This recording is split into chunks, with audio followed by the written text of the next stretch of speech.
Hey guys, this is सिमरन अरोड़ा। आप सभी का बहुत बहुत स्वागत करती हूँ अपने यूट्यूब चैनल पे और साथ ही आप सभी को ढेर सारी शुभकामनाएं योग दिवस की।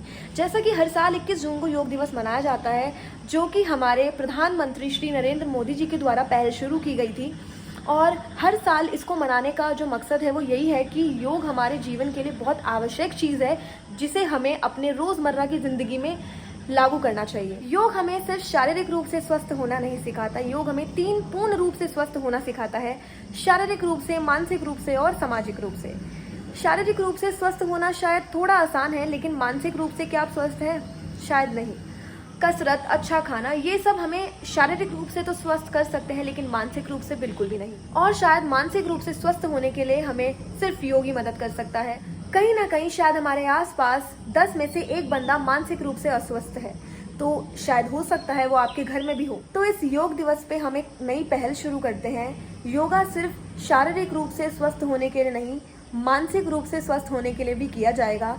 योग में कई ऐसी सारी चीज़ें हैं जो हमारे मेंटल लेवल के लिए, हमारे मेंटल पीस के लिए बहुत ही अच्छी हैं। आप कह सकते हैं ध्यान, मेडिटेशन, और साथ ही साथ हम प्राणायाम कर सकते हैं, जो हमारा मेंटल लेवल, हमारा मेंटल पीस बहुत अच्छा बैलेंस करके रखता है। और साथ ही साथ हमारे चक्रास बैलेंस रहते हैं।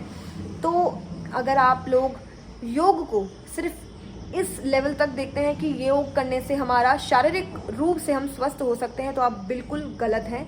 योग हमें पूर्ण रूप से स्वस्थ करता है। अगर आप लोग जिम जाते हैं, जिम में आपको सिर्फ शारीरिक रूप से तो स्वास्थ्य मिल सकता है, लेकिन आपको मानसिक रूप से अगर स्वस्थ होना है, अगर आप मानसिक रूप से बीमार हैं, तो आप योगा को अपने जीवन में ज़रूर लाएं।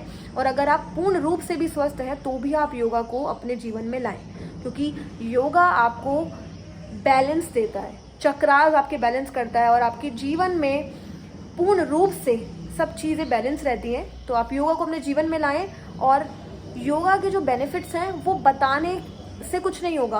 आपको बहुत सारी यूट्यूब पे वीडियोस मिलेंगे जिसमें आपको योगा के बेनिफिट्स बताएंगे, योगा क्यों करना चाहिए, सब बताएंगे। लेकिन योगा अगर आपको एक्सपीरियंस करना है, योगा में अगर आप किसी आसन में आ रहे हैं, तो वो सिर्फ वो योगा नहीं है। योगा में बहुत सारी चीज़ें हैं, और योगा में क्या है वो आपको सिर्फ योगा करने के बाद ही पता चलेगा।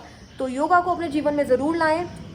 और योगा सिर्फ ऐसा नहीं है कि आप घर पे बैठ के कर लेंगे तो आपको योगा आ जाएगा। आपको कोई ना कोई गुरु ज़रूर चाहिए होगा, क्योंकि उस लेवल तक जो योगा है वो आप खुद नहीं कर सकते, आपको किसी ना किसी गुरु की ज़रूरत ज़रूर पड़ेगी। अंत में यही कहूँगी आप सभी को योग दिवस की ढेर सारी शुभकामनाएं। आशा करती हूँ आपको मेरा वीडियो पसंद आया होगा। अगर आपको मेरा वीडियो पसंद आया तो आप वीडियो को शेयर ज़रूर कीजिएगा।